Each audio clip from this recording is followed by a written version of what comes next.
राजीवजी ज्यावेळी सोडून गेले सगळ्यांना, त्यावेळी तो एक धक्का सगळ्यांनाच बसला होता की फार कमी वयामध्ये आणि त्यांचं असं काही होईल असं कोणाच्या ध्यानीमनी किंवा असं कधी वाटलं नव्हतं आणि धक्काच होता तो सगळ्यांसाठी. राजीवजींच्या निधनानंतरचा जो काळ होता तो तुमच्यासाठी, मुलांसाठी नक्कीच कठीण होता.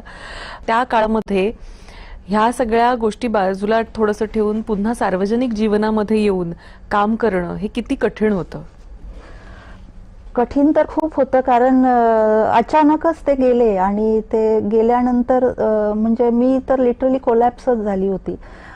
2 ते 3 महिने तर मला काही समजतच नव्हतं, अशा पद्धतीनं झालं होतं माझी हालत. पण नंतर 2ही लेकरं होते आणि मग मी पुन्हा स्टँड होत नाहीये, तर मग मुलं सुद्धा कोलॅप्स व्हायला लागले की. अँड मग मला कळालं की नाही, असं चालणार नाही. आता मला इथून पुढे यांच्यासाठी तरी I have to be strong and I have to do something. आणि मग मी पुन्हा एकदा काम सुरू केलं. आणि राजीवजी असताना मी बाकी सगळं तिथलं बिझनेस असेल, ॲग्रिकल्चर असेल, एज्युकेशनल इन्स्टिट्यूट्स असेल, बाकी आमचा जो सगळा पसारा होता तिथला, ते मी सगळं बघतच होती. त्याच्यामुळे जड काही गेलंच नाही मला.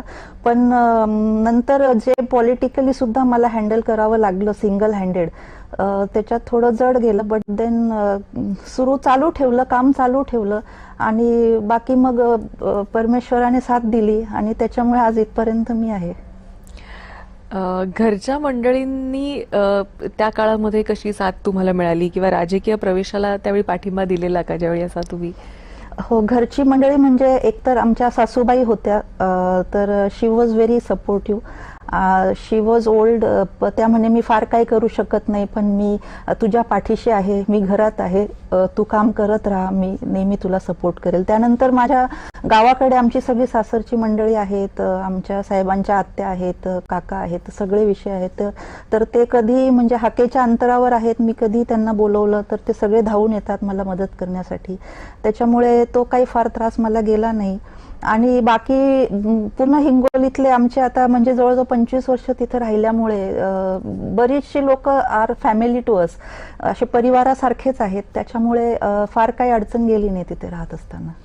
एक आई, एक लोकप्रतिनिधी असा म्हणजे ही तारेवरची कसरत करताना किती दमछाक झाली किंवा अजूनही होते?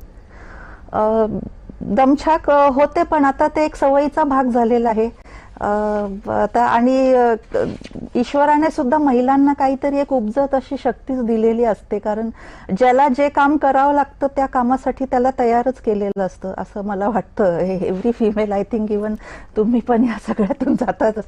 तर महिलांना पुरुषांपेक्षा देव अधिकचं काहीतरी शक्ती देतो. आणि म्हणून मग आपल्याला घर सांभाळत असताना, लेकरंही सांभाळत असताना आणि बाकी बिझनेस सांभाळत असताना आणि आता हे चौथं पॉलिटिक्स सुद्धा आलंय, पण तरी आता हे even though it is a circus, but now I am able to handle it very easily and I don't mind it. I enjoy doing it.